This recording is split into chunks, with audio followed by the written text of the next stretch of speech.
បាទជំរាបសួរស្ដីបងប្អូនអរគ្នាបាទនេះជាវីដេអូដែលខ្ញុំធ្វើដំណើរមកកាន់ខេត្តសៀមរាបបាទហើយដោយសារពួកយើងមានកម្រោងហើយជាខ្ទង់មួយខែមុនណាបងប្អូនដោយសារតែកូនខ្ញុំហើយគ្រួសារខ្ញុំបងខ្ញុំហ្នឹងគាត់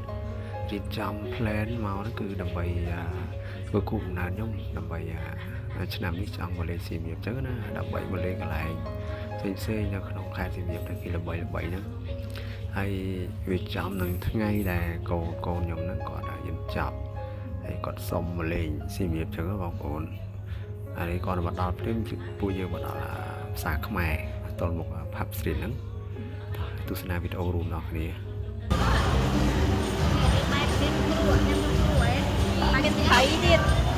ច្រឡំគេ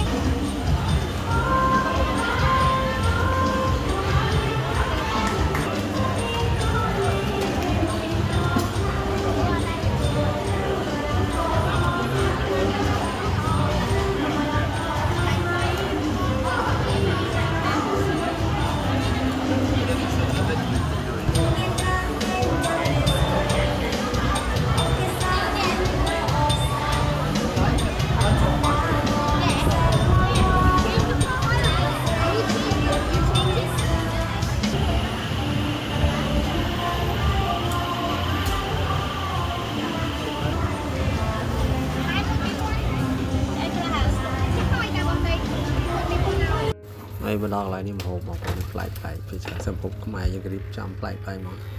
បាទហើយដំណឹងគេអត់ចាយលុយទេគេចាយកដាស់ហើយចង់ដឹងថាគេចាយកដាស់វាមិនបងប្អូនមកផ្ទាល់ដឹងហើយដំបូងអត់យល់ថាគេចាយកដាស់ចាយមិនចឹងទៅចាយកដាស់យកកដាស់ចាយបានហើយម្ហូបគេគឺគេច្រើនគេរៀបបែបខ្មែរបែបច្រើនហ្នឹងបងប្អូនបាទនំចុកហើយរបស់ទាំងអស់ហ្នឹងគឺឆ្ងាញ់ជាងគេគឺនំគក់បងប្អូនគាត់ឆ្ងាញ់ណាស់ស្រួយឈ្ងុយបាទនិយាយទៅមកសាកបណ្ដឹង